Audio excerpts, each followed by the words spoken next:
Welcome to Out of the Box with Christine, the podcast for conscious folk. I am your host, Christine Blasdale. This program is intended to bring you a fresh perspective on this thing we call life.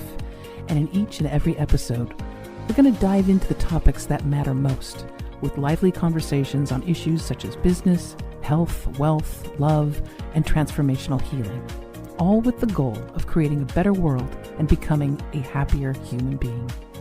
I will be your tour guide on this epic adventure, and as we embark on this journey, our ultimate goal is going to be one of transformation to our highest potential. And now, let's get out of the box.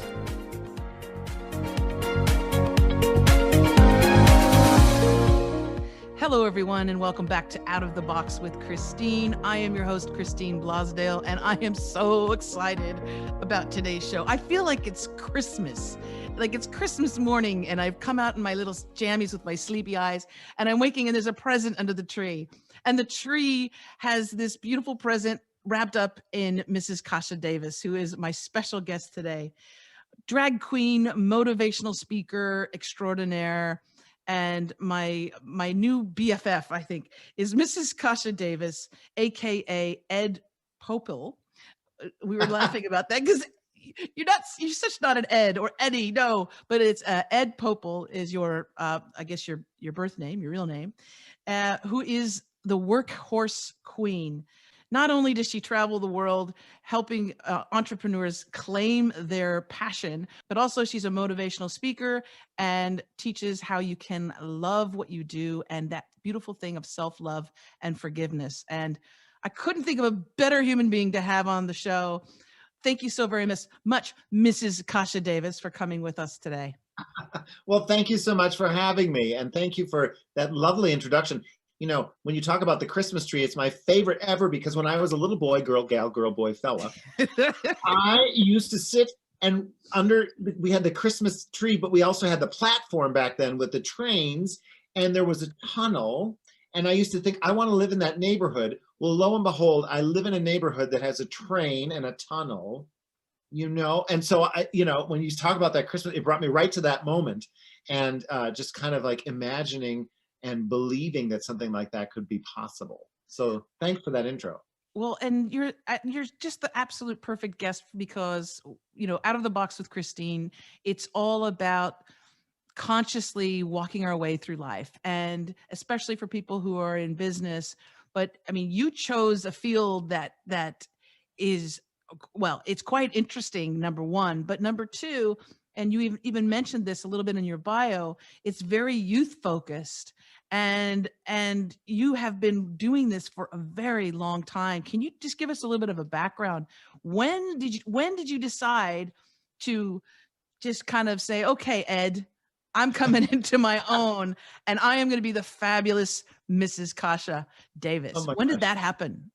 Well, I'll tell you, it happened as life does sometimes organically, and things just kept, coming together.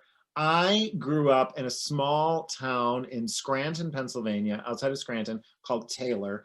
And, it was back in the 70s and 80s. And back then, Liberace and Barry Manilow, they were all straight. And so I had to be too, I had to live in the closet and I could not be myself. And I was always positioned as I had to be somebody different. And so this feminine side of who I am was suppressed for so many years. And I gravitated to the theater. And I remember that was a place where I could flourish, where I could be silly and I could be myself essentially, but I was actually portraying somebody else. I was free to flail my arms. I was free to, drag my S's and be me. Well, fast forward, I get married to the first woman who says yes. And I eventually, move to a city, to Rochester, New York, to open a call center. And I stumble upon, as life progresses, drag. And I'm like, what? Okay, that's fun. It's fine. It's fun. Whatever. But I ended up getting inspired. Mr. Davis, my husband, and I went to P-Town, Provincetown, and we saw Miss Richfield 1981. And if you don't know her, look her up. She's my she inspired me to do drag. And she was telling this, she had a theatrical character. She was telling her story through humor. And by the end, she had a message. And it was more than just lip syncing a song. Yeah. And I thought, that's what I want to be. And I did it for fun. I knew since I was a child, I was meant to be on stage. And I knew since I was a child, I loved everybody. And I was meant to be a positive influencer. What the heck do you do with those things? I didn't know. You're making me cry. Gosh, I'm like, oh my gosh. Well, and so many young kids that are in also like middle America, but also in different countries where it is not cool. It's not cool to be gay. It's not cool if you're a boy to have feminine qualities. If you're a girl, I'm the same. I was like a boy, girl, burl, goy. Yeah. I don't know. I just was me. I just was me. And when you're really little, it's acceptable a little bit for girls. It's acceptable to be a little tomboyish. And I know for boys that it's so hard. It's so hard growing up if you don't have that support, right? If you don't have that family support. And I think a great deal of your message is about forgiveness. And if you don't mind, if you can tell the story about when you came out to your family in Little Scranton, Pennsylvania, how that was, because Pennsylvania is also, isn't that the Amish capital? Well, it's near it. It's a coal mining town. And my father was a U.S. Marshal, retired at the time. And my mother was an Avon district sales manager. So she was a beauty consultant. And, everything about them, the turmoil that was inside the house was kept secret because the shell on the outside had to be a certain way. Yeah. And so I had divorced my ex-wife and I moved to Rochester, New York, and came out, and I came home to come out to them. And when I told them, my mother was kind of also dramatic and funny. She's like, no, you don't want to touch somebody's pickle or put your pickle in somebody's dupe. I was like, Mom, what the hell and she was devastated. She's like, how are you going to have children? Gay people don't have children. You're our firstborn. I never want to talk to you again. She's dramatic. And I was like, whatever. But my father said, I know we no longer want to see you. And he spit in my face and told me to get out. Oh no.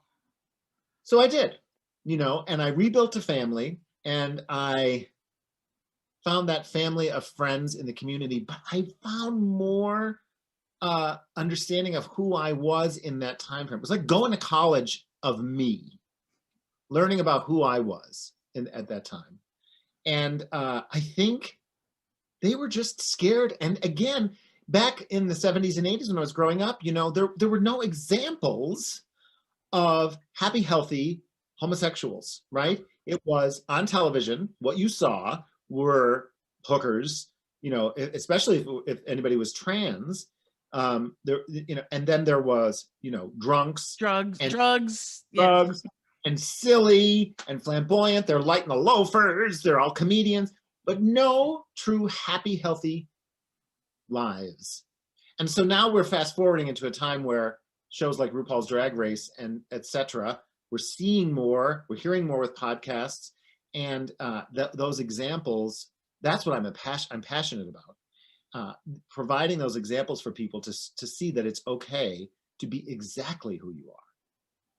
To be exactly who you are. That is so important. I remember when I came out, I was so terrified. I was so afraid to formally come out to my family. My grandmother, I had the conversation with my grandmother, who I was really worried about because it's my grandmother and she's the oldest of the clan, right? And I was always her little cricket and her favorite. And so I said, Grandma, I'm gay. I like women. And she just looked at me and she's like, well, you're still my cricket, aren't you? And I was like, yes, I am. I love you. And then I went to my dad, who I thought would be really upset because he was conservative Republican. And I was so nervous about him. And a very big guy, overwhelming. And when I came up to him, he was like, well, of course you were. I knew that when you were little. You had posters of Farrah Fawcett over your bed. And I thought everybody had posters of Farrah Fawcett over their bed. But He's like, Yeah. no, of course you are.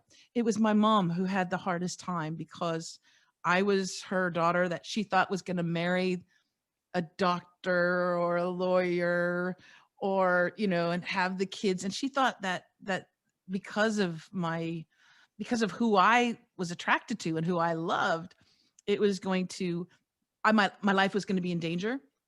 Right. She thought Right. someone was going to hurt me. And she was like, well, how are you going to marry that? And I said, I wouldn't, even if I was straight, I wouldn't want to marry someone just because they're a doctor or a lawyer. I would Right. because I love them. you know? But she's come around now. She's fantastic. She loves my wife, loves See my that, wife. Oh my gosh. and So that's the much. wonderful thing is that, unfortunately, there were no examples back then for me of marriage, and then because it wasn't legal, and people just didn't even necessarily talk about it because it was seen as unheard of. But then also it is this fear of the future, but really right in the moment that you're in, everything's okay. And your son or daughter is loving who they are, and they still want to be a part of your life. And so I think that's what it always comes down to, that fear of like, what's going to happen? I can't, what are people going to say? And people don't care. I mean, it's that we think that everybody's going to be like, oh, wow, did you see what happened over at the Popals? No. I mean, they've got their own stuff that they're dealing with in their homes, but that's becomes the process. And then, as you say, as parents, we want their approval, but they want us safe. And they may make some statements and things, and it just, as you said, eventually my parents did come around. And it took me, though, having to forgive them and let it go, because just because you're a parent doesn't mean you're a perfect person. Doesn't mean Right. you know exactly what to do. Well, So and it that took, forgiveness too, in the ability to have that forgiveness for you makes you free, and allows you, so you don't hold on to that hurt and make it a big story. That's the other thing, is the things that happen to us in life, it's how we react, right? So we can either think that something happened, if somebody breaks up with you, it could be the worst thing in the world, and why did they do that? Or it could be, wow, okay, I dodged a bullet. Okay, maybe right. this person is not the one for me, and maybe the one that is out there, but I can't get to them if I'm with this creep or this person, right? Let me tell you, I told the stories. I stayed in the wreckage. It wasn't until I went through my journey of sobriety that I started to realize that the forgiveness was important. Because what I was doing was I was anesthetizing and not staying present. And instead of driving straight through the shit, I was taking all these detours, a la box wine or shots of vodka, and not actually dealing with things. And then, as you're saying, the story was, can you believe what happened to me? I'm the only one who's ever, had to come out to their parents, apparently. And, but that is how, it was a part of that process of getting to that point. But for me, it was important to put down the alcohol, because when I did, then I was able to face these things and find the forgiveness. Well, and you're talking about a time too when you came out and were honest and open with your family. You're talking about a time and an area of America too America in general. There's pockets of religion of religion, and the dogma that you're going to hell. It's a sin. In some imaginations, I think that if you come out and you say you're gay, or bi or trans, they're imagining like trapeze in your house and wild sex parties, and Right. and what people don't understand is that in any kind of relationship, you go through the same shit. I'm married and we have teenagers. Yeah. We go through the same stuff. Like, can you please put the toilet roll back on? Right. Our daughters.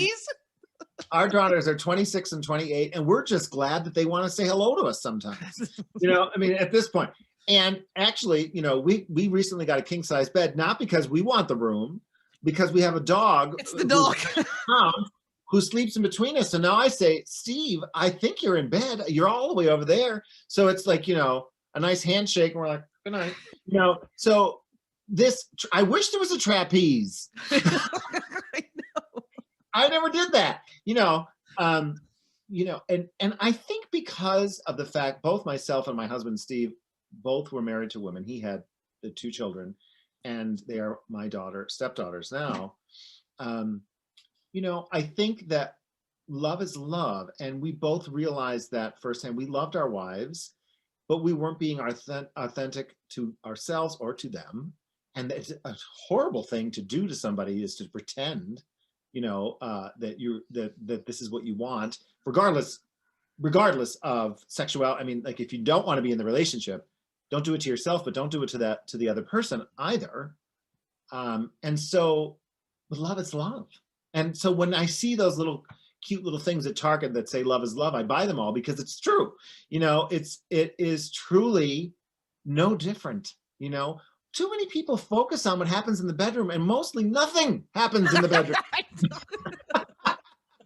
Do you know what I mean? I'm like, what are you talking about? What happens in your bedroom, straight people? Who has time?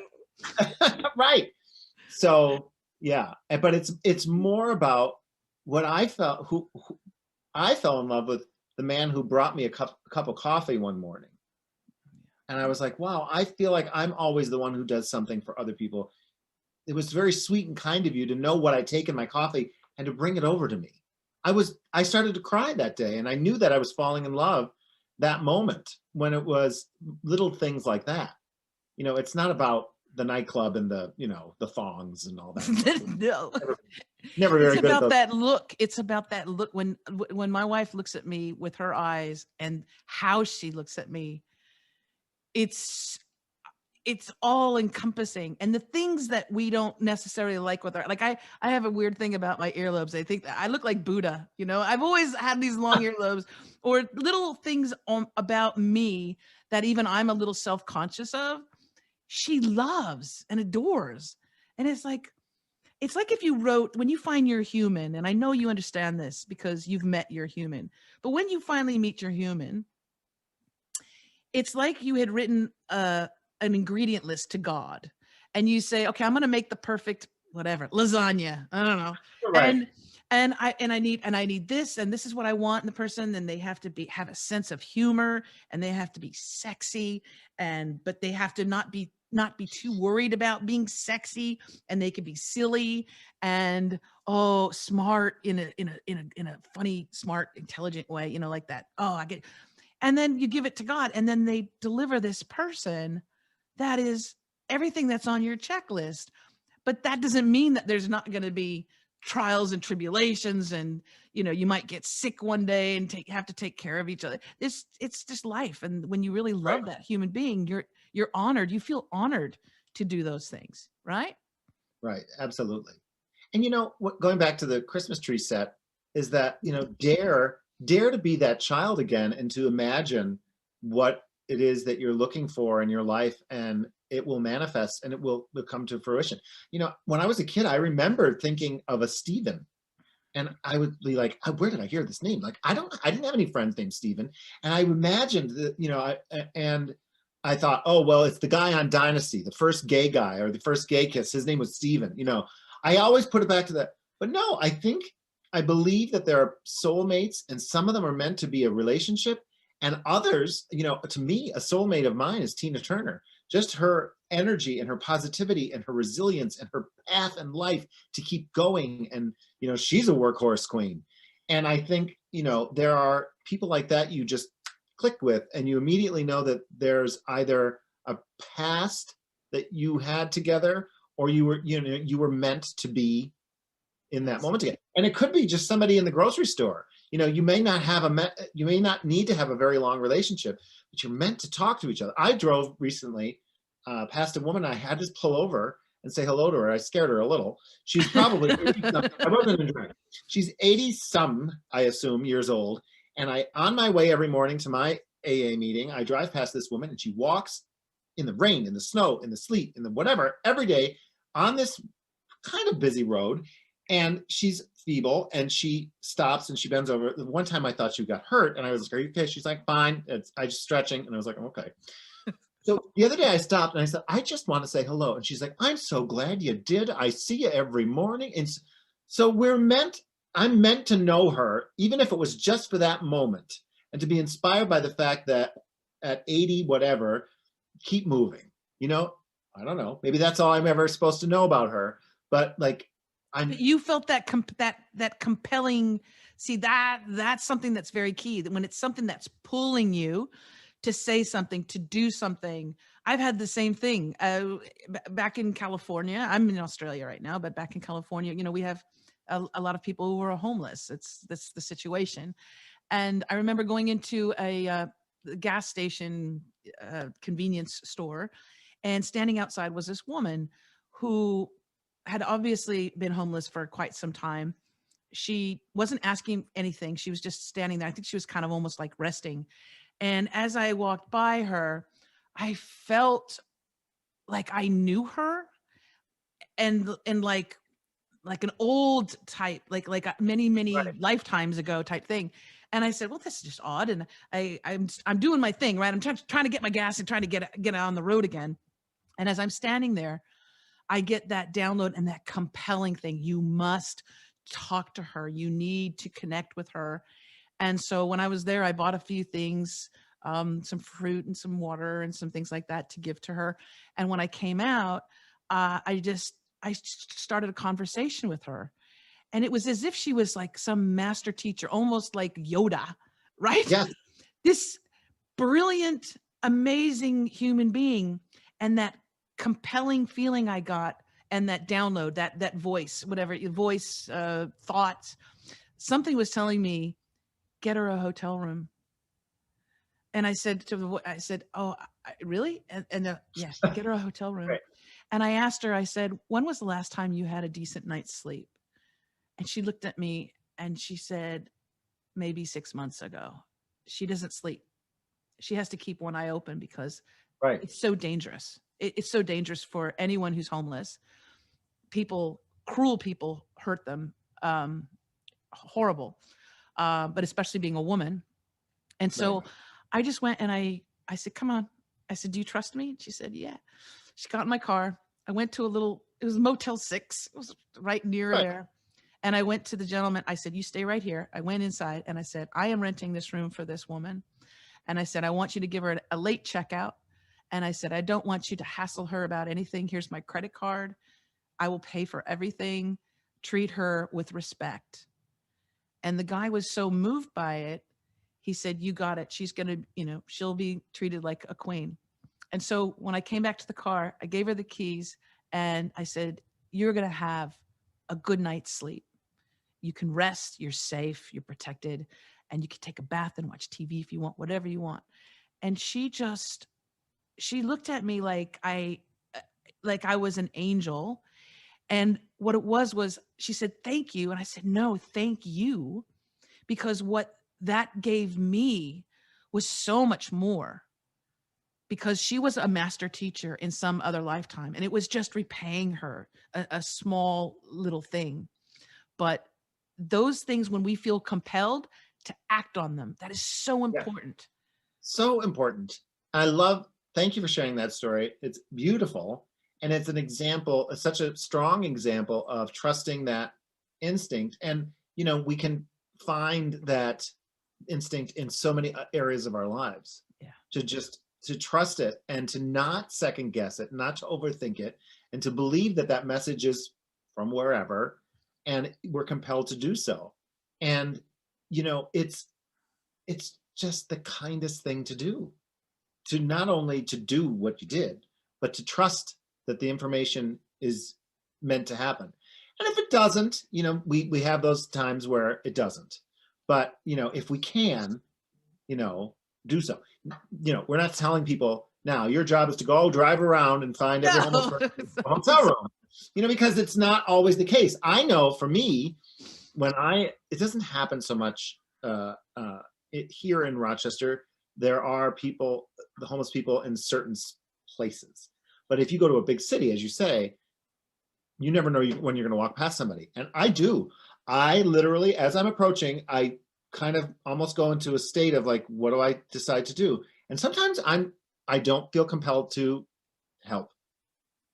And I trust that. You know, you can't put yourself in a position where you're, you know, No, but you listen giving it. to, if you're listening, if you're really listening to, and again, I can't put my it's feeble to put a word to it, the universe, God, whatever. But if you just in tune with that and know that you're guided, and also if it's not reciprocated, she could have said, you know what, no, and she could have started speaking Right. gibberish, and but that doesn't, it doesn't matter. It was your intention is the most Yeah. important thing, right? So yeah, so I want to encourage everybody. We're both encouraging everybody that's watching this and listening to this. If you're watching on YouTube, you are in for a treat. If you're not, if you're listening to this on a podcast show, find the YouTube video, because I've had tears. I've been moved to tears, and it's just so important to listen to that. And speaking of that, I want to go into, for those who are, you know, this is the show for also entrepreneurs, for people who are either starting their business or who have their own business, who want to grow and become successful. Not, and I'm not just talking financially, you know, that like when I say success, I mean doing what you love, loving what you do, helping others, because some people are more philanthropic. They want to help their communities. They want it. Some people want to write their books. Some people want to be speakers. Let's talk about some things that people can do, especially when it comes to that self-love, because I find that a lot of the clients that I work with, some of they can be extremely talented and gifted in a particular area, but it's that confidence, but also that self-love, that's what they're needing the coaching on. That's what they're really needing work Right. with. And you've spoken about this so much. Can you give us some golden nuggets to help people out? You know, I think it's interesting. So much of what I do goes back to children and childhood, and learning from children, and learning from educators and authors for children's books. You know, it's very simple. It's very clear. We are to love ourselves. Now, that sounds conceited. That sounds obnoxious. And some people are uncomfortable with that, for back to the earlobes, for whatever reason, physically, whatever they've been taught in the past. But I remember as a child, my mother said to me, you know, you need to, after you brush your teeth, you need to look into the mirror every morning and look into your beautiful eyes as deep as you can and say, I love you. You don't have to say it out loud, or you can. And I have in my life, in difficult times, I've had to hold myself to the mirror and force myself to look into my eyes, and with tears down my face, not believing it, having to say it, you know, and it changes something in you when you do that, because it is so important to love yourself. And that is the key to keeping the light on within ourselves, and to follow and do what we love. Now, I'll never forget my ex-father-in-law, my ex-wife and I were like, we want to open a business. We're 20 years old. We want to open a business. Okay, well, what do you want to do? But I don't know, whatever makes money. He's like, okay, it's not about that. We were like, well, why would you do it? And he's like, you know, so he was like, what do you love? And we were like, ice cream, to be sarcastic. He's like, great, let's open the best freaking ice cream place ever and turn it into a franchise and put Ben and Jerry's out of business or whatever. And we sat there in silence, because we were like, oh my God, that's so simple. But it's sometimes the hardest thing to do, to love yourself and to do what you love. Because immediately you start to say, what's this person going to say? Oh, I have self-doubt. Oh, that person does it better. And that self-sabotaging brings you back to my life. Well, I'll just do what is the most realistic thing, and you know, I'm going to work in business. And I did. Responsible. I'll do the most responsible thing. Yeah. And I found that joy, and I made it work. I find joy. I find the joy in things, and I made it work, and I was successful. But I was dying inside. And it wasn't until my mother was literally dying, and she had some troubles with different aspects. And she was in the hospital after an accident, and I was holding her hand, and she turned to me and she just said, "What have I done with my life?" And I was like, Ooh. and that was all she said that night to me. And she didn't talk to my sisters. And we used to have late night talks, and we hadn't had late night talks in a while because of coming out and stuff. And she said that to me for me to ask myself that question. What am I doing with my life? And I had been working in this career, and I was like, I love to perform, and I'm not performing. And I'm dying inside because I'm trying to perform at a business meeting, which is fine. And it was responsible and it was fun. But I was like, I could be in that bed tomorrow, just like her, dying and saying, what have I done with my life? That's not going to happen. Now, it didn't just change overnight, but that began the process of starting to say, okay, what do you love? And, having the conversation with my husband and having, how do I do this more like a part-time job so that it's still being fulfilled? Because I just wasn't performing at all. And I just felt like a shell. And I filled that shell with alcohol, because I was just like, I wasn't making money when I first performed. I wasn't doing incredible things. I was just getting on the stage, period. And I was lousy, you know what I mean? It was just, but I felt alive again. And that began the process of like, what do I love, doing what I love. But again, ebbs and flows. In that process, you make the comparison with somebody else. Oh, I have to do and look like them. And that's the mistake. And it's so subtle. It's just this subtle line to stay on. But oftentimes the most simple things are the hardest to do, right? You want to lose weight, work out and eat, right? That's it. There are all these other things that people are saying are other ways, but that's the way you do it. So you want to be happy, you got to love yourself and do what you love. That's it. Yep, that's it. You can complicate. And certainly, I shouldn't say complicate. There's certainly, everybody learns in different ways. And we find different paths, but it's that simple. And we all know that answer. That little boy or girl, or in my case, little boy, girl, boy, fella, was screaming inside, I want to be on stage. I knew it. As a matter of fact, I went to a psychic early on in my life, and they said, you're going to spend a lot of time with computers, but when you're middle-aged, you're going to be on stage, and you're going to be, and something about wigs. And I was like, wigs? Well, that must be, but there it was again, it was this image that I could see and I could hold to, that, okay, but we're not promised time,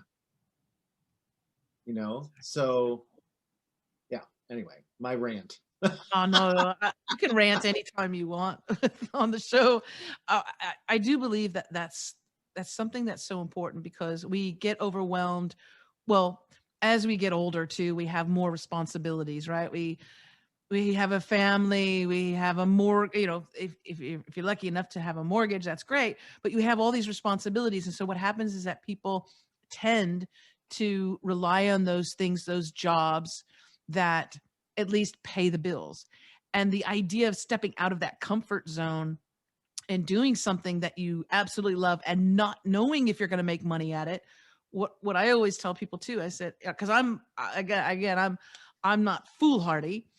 What I would do is I would have my job. I had my bread and butter, right? I knew that money was coming in, and I loved, the thing was that even with that job, I loved what I was doing.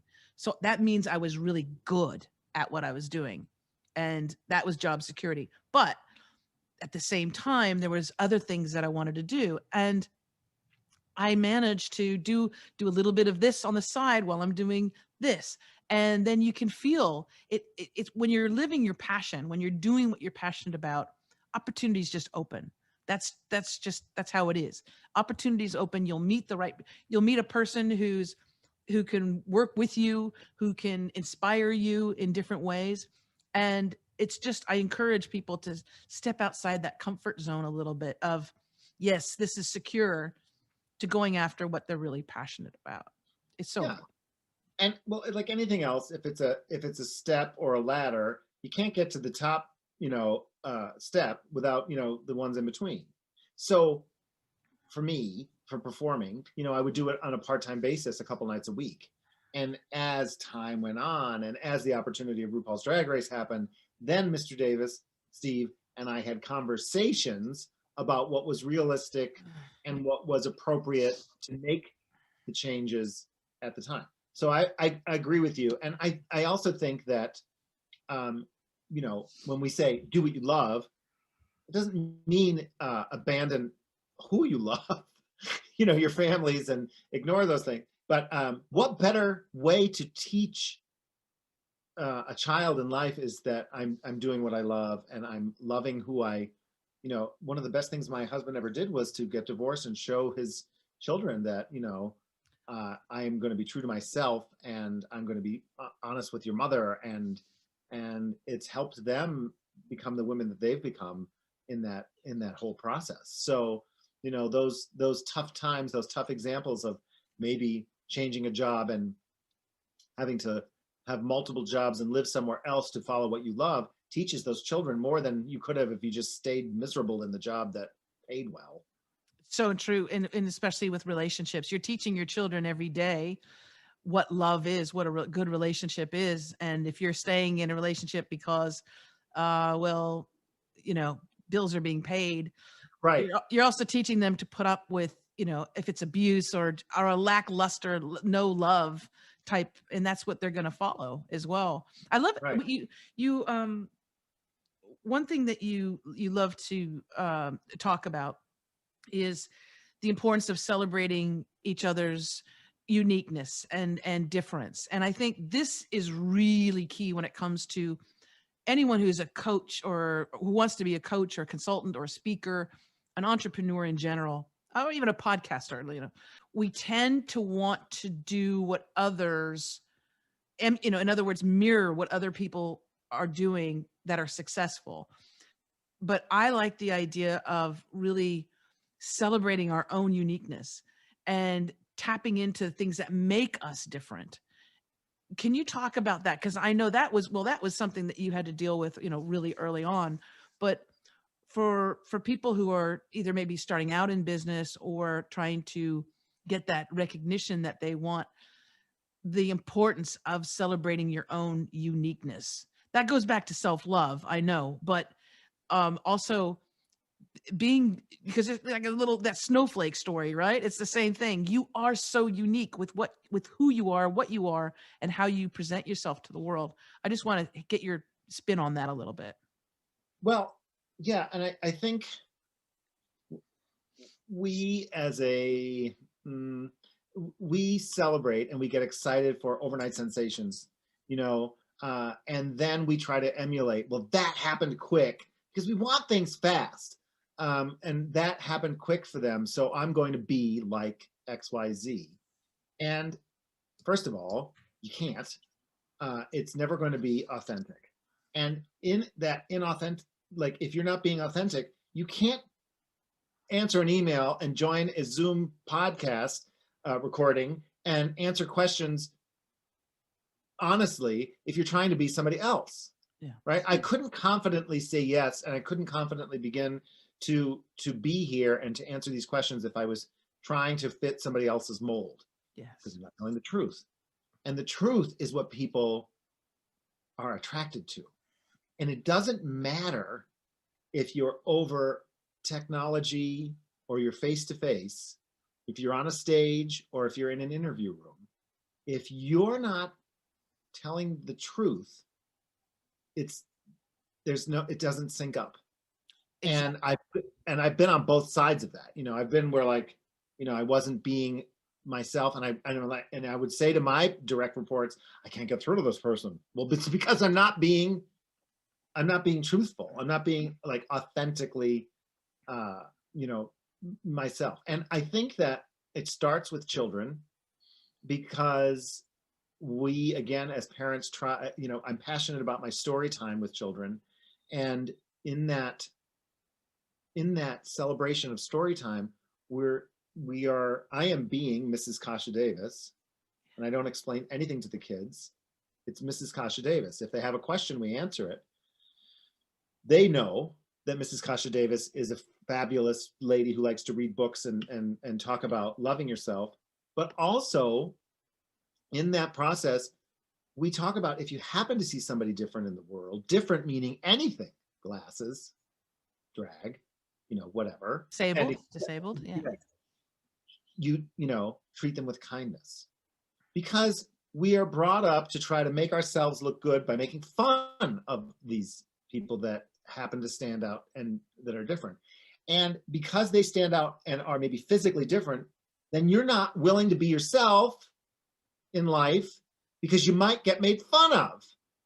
So you see what I mean? So it's like the blatant, obvious different people get made fun of. So if I am struggling with trying to be myself, instead I try to follow the fold, and I rob the world of that beautiful light, because I'm not being honest, and I'm not being me, because I don't want to get made fun of.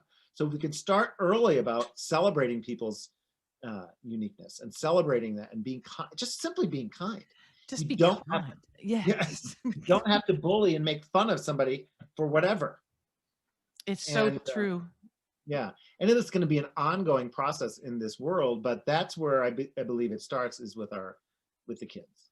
And my passion is to, I'm working on it, and we've got pitches out there, but to have the first, drag queen storytime television show on television, where it's the fun and the flamboyant drag of like a Pee-wee's Playhouse, the set and the costumes, but the honesty of a Mr. Rogers. We're going to talk about real stuff.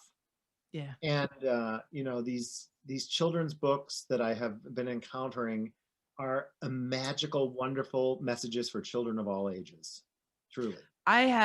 So my intuitive guidance, I have full chills going down my arms and up my neck. So however it comes to fruition, it's going to happen.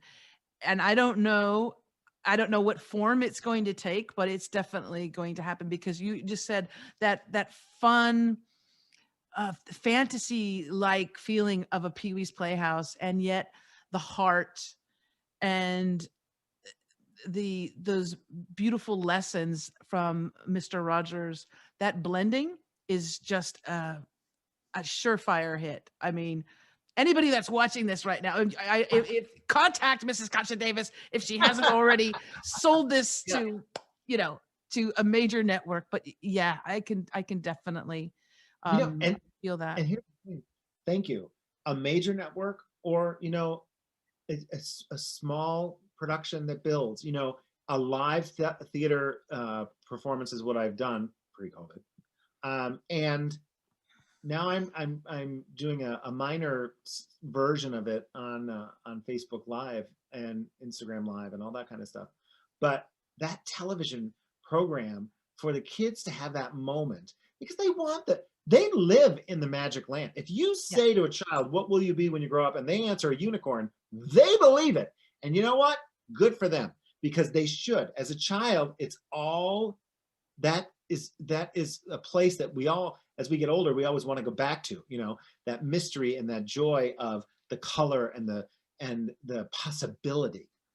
But to be able to sit down and take right from the news, protests for Black Lives Matter are happening, and we're going to sit down, Mrs. Kasha Davis, in a circle with kids and talk about, what does it feel like to hear these things? And how are we feeling? And what can we do? And how can we be kind? Because it not only helps those children to be heard and to listen, but the parents to be able to continue the conversation, right? And so we would, of course, have people helping us with those things. But the idea is that, too often the kids are told, go over there and watch TV, or go play your game, or, your screen time. Let's have that honest conversation, and let's do it together, and then get right back to fun.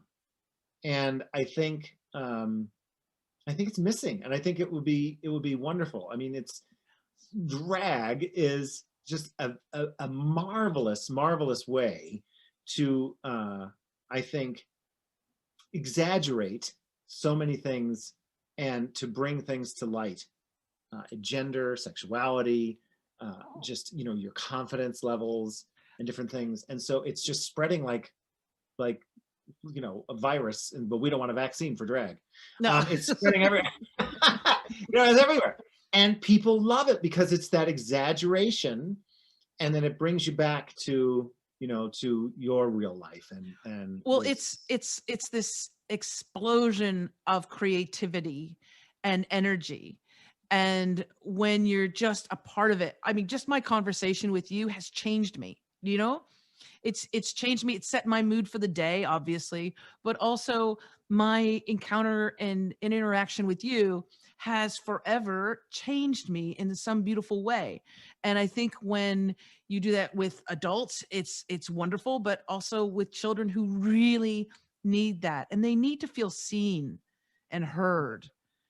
That's, I think, probably the most important thing, but also what's possible. And you present that, you represent that, what's possible, right. in a beautiful, fun, loving way. So I wish you all the success in the world with that. And if you ever want to do a podcast or a video YouTube channel, you know who to talk to, because I'm here for you, girl. I'm here. I appreciate that, because I've been a guest on podcasts, and I've thought of podcasts, and I don't know if the kids are going to necessarily be listening to podcasts. Maybe they do, but I am always open, and I always like. I'll tell you something. I'm going to tell you a little secret. Let's come over to the microphone over here real quick. Yeah. Okay, I'm going to tell you something. Children's podcasts are in great need and desire right now. There's not many of them. The ones that are not very good. But also YouTube, when you make this available to YouTube to a global audience and they get to see you, then you'll get a lot of subscriptions. Then you'll get the money coming in from the ads, because they're going to go, oh my God, everybody wants to watch this.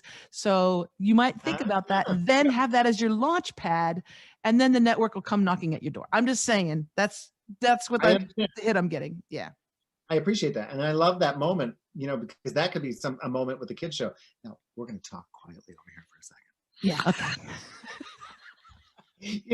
And because kids love that kind of stuff, well, I did. I loved it. Come closer. Come closer. My eyes, I have a little, since I was little, I have one eye that kind of goes to the side. I don't know what it is. I have not a clue what it is, but that's maybe why that's probably why I need the glasses so young. Mrs. Kasha Davis, it has been an absolute treat having you on Out of the Box with Christine. And I want to have you back on anytime you want. Anytime you want. We could talk about so many different things, but I would love to have you back on. And can we please, let's tell our wonderful listeners and viewers how they can reach you, how they can connect with you. What's the best way? Through your website? I'll tell you, the best thing is if you go on this new technology called the www. Yes. Mrs. Kasha Davis. I'm on InstaSnatch, Twitter, Faceplace, and now TikTok. I don't know why we're talking to the clock on the kitchen wall, but we are. So if you just find Mrs. Kasha Davis, I'm the one. So you'll find me on those places. And I'm just so delighted to say that Workhorse Queen, the documentary about my story and my journey, is making its way to film festivals all around the world. So I'm hoping that we'll be there in Australia, but we just had our premiere at Slam Dance in LA, February 12th through the 25th, this Thursday. And so but we the marketing people, they don't let me know too much, but it's being scheduled all over for the next year or so. So I'm excited about that. I want to see it. When can we see it? Where can we see it?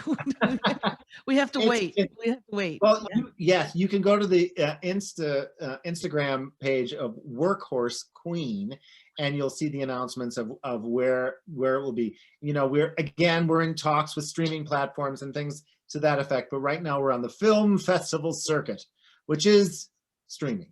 So okay, Netflix, Hulu. What's the other one? Right? Amazon. Exactly. Come on now, jump on this. It's going to happen. It's a no-brainer. Well, it's a lot of what we're talking about, and it's about not giving up, and your community, and following your dream, and keeping that light alive. I love you, Mrs. Kasha Davis. Oh, well, I love you too. This has been a joy. I'm so glad that we got to connect. Me too. Thank you so very much. And folks, if you want to make sure that you get all the links we were talking about so you can reach out to Mrs. Kasha Davis, we'll include that in the show notes. You can just click on them, and please do check out her Insta-twat, whatever it's called. What is it? Insta-snatch, Insta-snatch. Twatter, and Twatter. And Yeah, face, I mean, and what? listen. And faceplate? What? Face place. It's that place where your face is up. Yes. I just use those because they're silly. And Mrs. Kasha Davis is, she's the suburban housewife just trying to keep up with all this technology, because you know what I still do? I still send, Mr. Davis and I still send our daughters a postcard once a week with something nice on it, because you can't forget snail mail. That deserves a shout out. But are you able to write? Because I write like I'm 2 now, because I'm so used to typing and this. Well, I can't write anymore. They can't read my writing, but they can read his. So mine usually just says la la la la love. Yeah. Thank you so much again, Mrs. Kasha Davis, aka Ed Popel. You'll always be Mrs. Kasha Davis to me, though. Oh. And say hello to the hubby for me, all right? I will. He's just finishing dinner, so here we go. Woo! Send my love and stay warm and cozy there in New York. I know it can get really cold in the winter. But thanks so much. And thank you, wonderful listeners and viewers, for tuning in.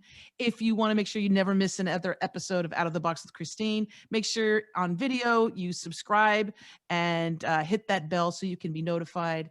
And thank you so much. Until next time, as I always say, remember to think outside of that damn box. Bye for now. Bye.